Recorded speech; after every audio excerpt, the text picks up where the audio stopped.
Just imagine, ಸುತ್ತಲೂ ಮಳೆಯೇ ಇಲ್ಲ, ನದಿ ಬಾವಿಗಳೆಲ್ಲ ಬತ್ತಿ ಹೋಗಿವೆ, ಕುಡಿಯೋಕೆ ಒಂದು ಹನಿ ನೀರಿಲ್ಲದೆ ಸುತ್ತಲೂ ಬರೀ ಸುಡುವ ಬಿಸಿಲು ಮತ್ತು ಒಣ ಗಾಳಿ ಮಾತ್ರ ಇದೆ. ಇಂತಹ ಅತ್ಯಂತ ಭೀಕರ ವಾತಾವರಣದಲ್ಲೂ ಕೂಡ ನಾವು ಉಸಿರಾಡೋ ಗಾಳಿಯಿಂದಲೇ ದಿನಕ್ಕೆ ಲೀಟರ್ಗಟ್ಟಲೆ ಶುದ್ಧ ಕುಡಿಯುವ ನೀರನ್ನು ಉತ್ಪಾದನೆ ಮಾಡಬಹುದಾ? ಎಸ್, ಈ ಪ್ರಶ್ನೆಗೆ ಜರ್ಮನಿಯ ವಿಜ್ಞಾನಿಗಳು ಉತ್ತರವನ್ನು ಕಂಡುಹಿಡಿದಿದ್ದಾರೆ.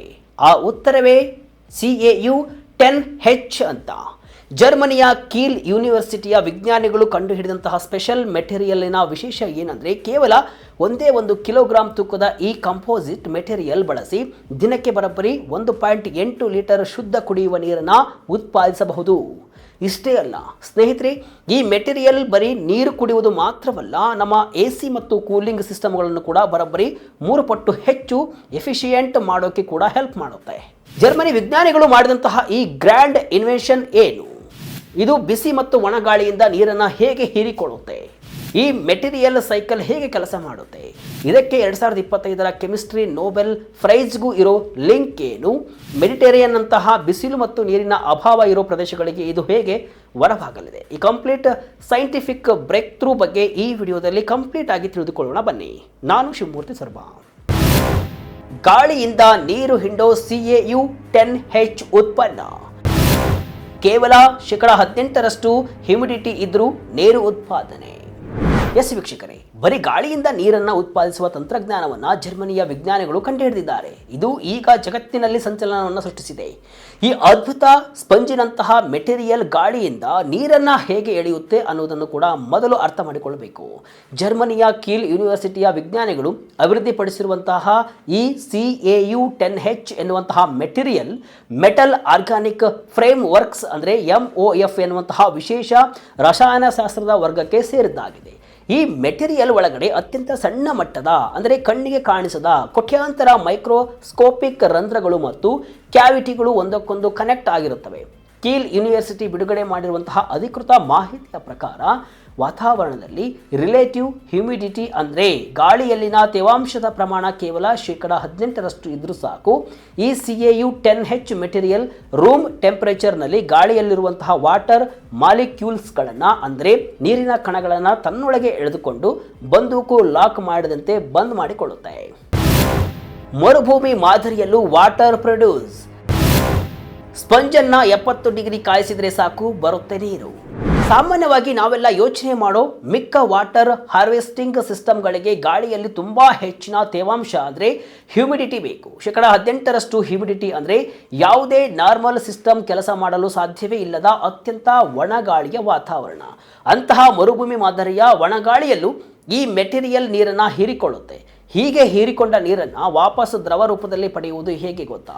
ಈ ಮೆಟೀರಿಯಲ್ ಅನ್ನು ಸುಮಾರು 70 ಡಿಗ್ರಿ ಸೆಲ್ಸಿಯಸ್ಗೆ ಕಾಯಿಸಿದರೆ ಸಾಕು, ಅದು ತನ್ನೊಳಗೆ ಅಡಗಿಸಿಟ್ಟುಕೊಂಡಿರುವಂತಹ ನೀರನ್ನು ಸಂಪೂರ್ಣವಾಗಿ ಹೊರಗೆ ಬಿಡುತ್ತೆ. ಹೀಗೆ ನೀರನ್ನು ರಿಲೀಸ್ ಮಾಡಿದ ಮೇಲೆ ಅದೇ ಮೆಟೀರಿಯಲ್ ಮತ್ತೆ ಗಾಳಿಯಿಂದ ನೀರು ಹೀರಿಕೊಳ್ಳಲು ರೆಡಿ ಆಗುತ್ತೆ. ಮರುಭೂಮಿ ತರಹದ ಅತ್ಯಂತ ಒಣ ಗಾಳಿಯಲ್ಲೂ ಕೂಡ ಈ ಸೈಕಲ್ ಅನ್ನು ರಿಪೀಟ್ ಮಾಡಬಹುದು ಅನ್ನೋದೇ ಈ ಮೆಟೀರಿಯಲ್ನ ಅತಿ ದೊಡ್ಡ ಸ್ಪೆಷಾಲಿಟಿ. ನಮ್ಮ ಕರ್ನಾಟಕದಲ್ಲಿ ಮಿನಿಮಮ್ 40ರಿಂದ 60% ಮೇಲೆಯೇ ಹ್ಯೂಮಿಡಿಟಿ ಇರುತ್ತೆ. ಆದ್ದರಿಂದ ಕರ್ನಾಟಕದ ಹಲವು ಭಾಗಗಳಲ್ಲಿ ಇದನ್ನು ಆರಾಮಾಗಿ ಬಳಸಬಹುದು. ಆದರೆ ಮಾರುಕಟ್ಟೆಗೆ ಲಭ್ಯ ಆಗಬೇಕಷ್ಟೇ. ನಮ್ಮ ಕರ್ನಾಟಕದ ಉತ್ತರ ಕರ್ನಾಟಕ ಭಾಗಗಳು ಅಥವಾ ರಾಜಸ್ಥಾನದಂತಹ ಬಿಸಿಲು ಮತ್ತು ಒಣಗಾಳಿ ಇರುವ ಪ್ರದೇಶಗಳಿಗೆ ಈ ತಂತ್ರಜ್ಞಾನ ಕೇವಲ ಜರ್ಮನಿಯ ಆವಿಷ್ಕಾರವಾಗಿ ಉಳಿಯದೆ ಭವಿಷ್ಯದಲ್ಲಿ ಕುಡಿಯುವ ನೀರಿನ ಬಿಕ್ಕಟ್ಟಿಗೆ ಶಾಶ್ವತ ಪರಿಹಾರವಾಗಬಹುದು. 1 kgಗೆ 1.8 ಲೀಟರ್ ನೀರು ಸರಿ, ಆದರೆ 4 ಜನರ ಕುಟುಂಬಕ್ಕೆ ದಿನಕ್ಕೆ 10 ಲೀಟರ್ ನೀರು ಬೇಕಂದ್ರೆ ಕೇವಲ 5-6 kg ಮೆಟೀರಿಯಲ್ ಸಾಕು. ಕಾರ್ಬನ್ ಕಾಂಪೋಸಿಟ್ ಮತ್ತು ಜೌಲ್ ಹೀಟಿಂಗ್ ಟೆಕ್. ಕೆಲವೇ ಗಂಟೆಗಳಲ್ಲಿ ಕಂಪ್ಲೀಟ್ ವಾಟರ್ ಕ್ಯಾಪ್ಚರ್ ಸೈಕಲ್. ಹಾಗಾದರೆ ಈ ಮೆಟೀರಿಯಲ್ ಅನ್ನು ಇಷ್ಟೊಂದು ದೊಡ್ಡ ಮಟ್ಟದಲ್ಲಿ ಈಗ ಹೇಗೆ ಉತ್ಪಾದನೆ ಮಾಡಲು ಸಾಧ್ಯವಾಗ್ತಿದೆ ಎನ್ನುವ ಪ್ರಶ್ನೆ ನಿಮ್ಮಲ್ಲಿ ಮೂಡಬಹುದು. ಕೀಲ್ ಯೂನಿವರ್ಸಿಟಿಯ ಇನ್ಸ್ಟಿಟ್ಯೂಟ್ ಆಫ್ ಇನಾರ್ಗಾನಿಕ್ ಕೆಮಿಸ್ಟ್ರಿಯ ಪ್ರೊಫೆಸರ್ ನಾರ್ಬರ್ಟ್ ಸ್ಟಾಕ್ ಅವರ ನೇತೃತ್ವದ ಸೈಂಟಿಸ್ಟ್ ಟೀಮ್ ಇದಕ್ಕೆ ಸೂಪರ್ ಸೊಲ್ಯೂಷನ್ ಕಂಡುಹಿಡಿದಿದೆ. ಅವರು ಈ CAU-10H ಮೆಟೀರಿಯಲ್ ಜೊತೆಗೆ ಎಲೆಕ್ಟ್ರಿಕಲಿ ಕಂಡಕ್ಟಿವ್ ಆಗಿರುವಂತಹ ಅಂದರೆ ವಿದ್ಯುತ್ ಪ್ರವಹಿಸುವ ಕಾರ್ಬನ್ ಸ್ಟ್ರಕ್ಚರ್ಗಳನ್ನು ಮಿಕ್ಸ್ ಮಾಡಿ ಒಂದು ಕಂಪೋಸಿಟ್ ತಯಾರು ಮಾಡಿದ್ದಾರೆ. ಇದರಿಂದ ಏನಾಗುತ್ತೆ ಅಂದರೆ ಈ ಕಂಪೋಸಿಟ್ ಮೆಟೀರಿಯಲ್ ತಾನು ಸಂಗ್ರಹಿಸಿಟ್ಟಿರುವ ನೀರನ್ನು ಅತ್ಯಂತ ವೇಗವಾಗಿ ಹೊರಗೆ ರಿಲೀಸ್ ಮಾಡಲು ಶುರು ಮಾಡುತ್ತೆ. ಇದನ್ನು ಸೂರ್ಯನ ಬೆಳಕಿನಿಂದ ಅಥವಾ ಎಲೆಕ್ಟ್ರಿಸಿಟಿ ಬಳಸಿ ಇಂಟರ್ನಲ್ ಜೌಲ್ ಹೀಟಿಂಗ್ ಮೂಲಕ ಅತ್ಯಂತ ಎಫಿಷಿಯೆಂಟ್ ಆಗಿ ಹೀಟ್ ಮಾಡಬಹುದು. ಇದರಿಂದಾಗಿ ಮೊದಲೆಲ್ಲ ಗಾಳಿಯಿಂದ ನೀರನ್ನು ಹೀರಿ ನಂತರ ಅದನ್ನು ರಿಲೀಸ್ ಮಾಡಲು ಇಡೀ ಒಂದು ದಿನ ಅಂದರೆ 24 ಗಂಟೆ ಬೇಕಾಗ್ತಾ ಇತ್ತು. ಆದರೆ ಈಗ ಈ ಹೊಸ ಪ್ರೊಸೆಸ್ನಿಂದ ಕೇವಲ ಕೆಲವೇ ಗಂಟೆಗಳಲ್ಲಿ ಸಂಪೂರ್ಣ ಕ್ಯಾಪ್ಚರ್ ಮತ್ತು ರಿಲೀಸ್ ಸೈಕಲ್ ಪೂರ್ಣಗೊಳ್ತಾ ಇದೆ. ಯಾವಾಗ ಈ ಸೈಕಲ್ ಸ್ಪೀಡ್ ಹೆಚ್ಚಾಗ್ತಿದೆಯೋ ಆಗ ಒಂದೇ ದಿನದಲ್ಲಿ ಹೆಚ್ಚು ಬಾರಿ ನೀರನ್ನು ಹೊರತೆಗೆಯಲು ಸಾಧ್ಯವಾಗುತ್ತೆ. ಅಂದರೆ ಮೆಟೀರಿಯಲ್ ಪ್ರಮಾಣ ಎಷ್ಟೇ ಇದ್ರೂ ಅದು ಕೊಡುವ ನೀರಿನ ಉತ್ಪಾದನೆ ದಿನಕ್ಕೆ ಹಲವು ಪಟ್ಟು ಹೆಚ್ಚಾಗುತ್ತೆ. ಈ ತಾಂತ್ರಿಕ ಪ್ರಕ್ರಿಯೆ ಕಂಪ್ಲೀಟ್ ರಿಸರ್ಚ್ ಅನ್ನು ಜರ್ನಲ್ ಆಫ್ ಮೆಟೀರಿಯಲ್ಸ್ ಕೆಮಿಸ್ಟ್ರಿ ಅನ್ನುವಂತಹ ಜರ್ನಲ್ನಲ್ಲಿ ಪಬ್ಲಿಷ್ ಮಾಡಲಾಗಿದೆ. 1 kgಯಿಂದ ದಿನಕ್ಕೆ 1.8 ಲೀಟರ್ ಶುದ್ಧ ಕುಡಿಯುವ ನೀರು.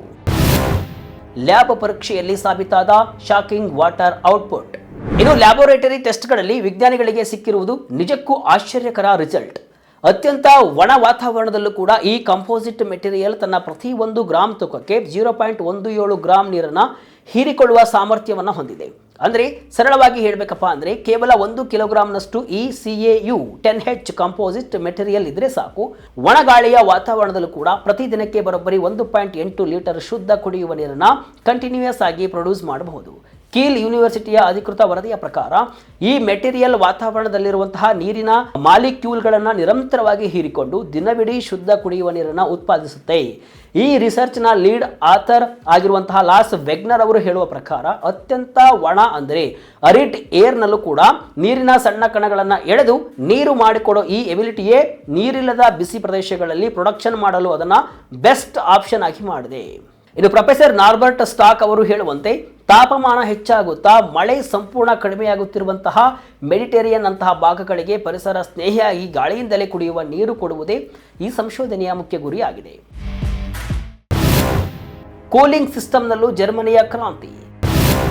ಸಿಲಿಕಾ ಜೆಲ್ಗಿಂತ 3 ಪಟ್ಟು ಹೆಚ್ಚು ಕೂಲಿಂಗ್.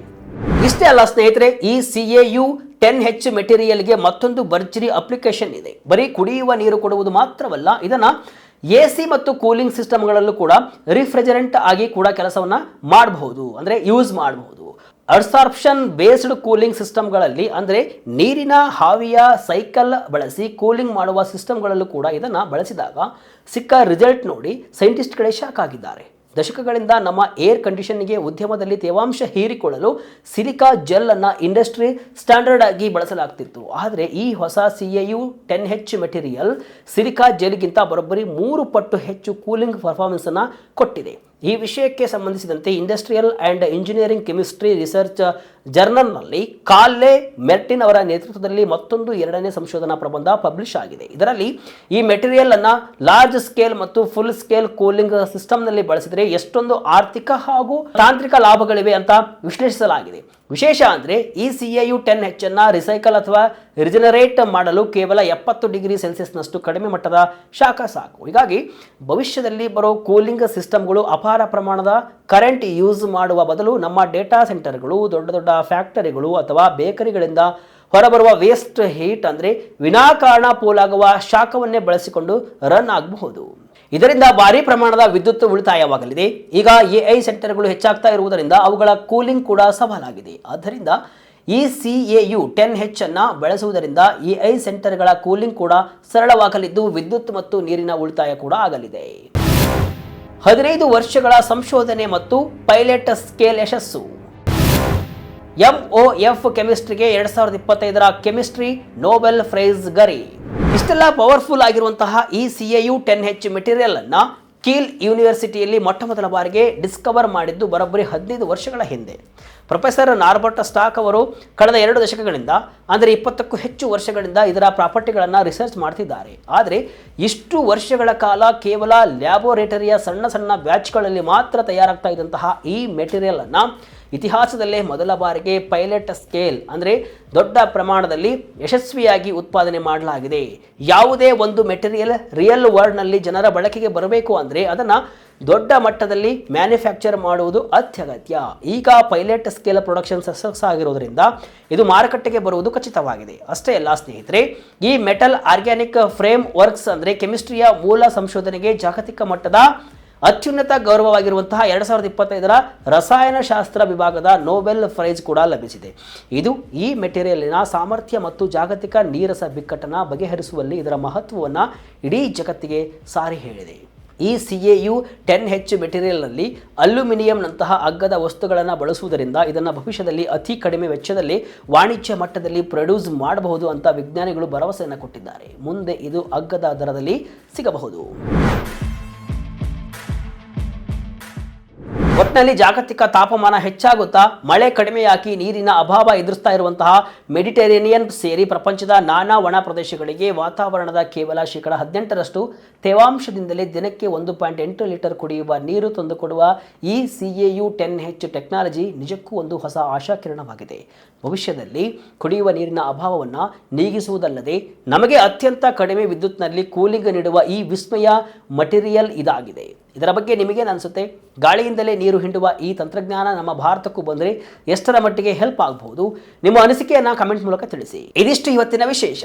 ಇದೇ ರೀತಿಯ ಹಲವು ವಿಶ್ಲೇಷಣೆ ಮಾಹಿತಿ ಅಷ್ಟೇ ಅಲ್ಲ, ಮನೋರಂಜನೆಯ ವಿಡಿಯೋಗಳಿಗಾಗಿ ವಿಜಯ ಕರ್ನಾಟಕ ವೆಬ್ಸೈಟ್, ಫೇಸ್ಬುಕ್ ಹಾಗೂ ಯೂಟ್ಯೂಬ್ ಪೇಜನ್ನು ಫಾಲೋ ಮಾಡ್ತಾ ಇರಿ. ಧನ್ಯವಾದಗಳು.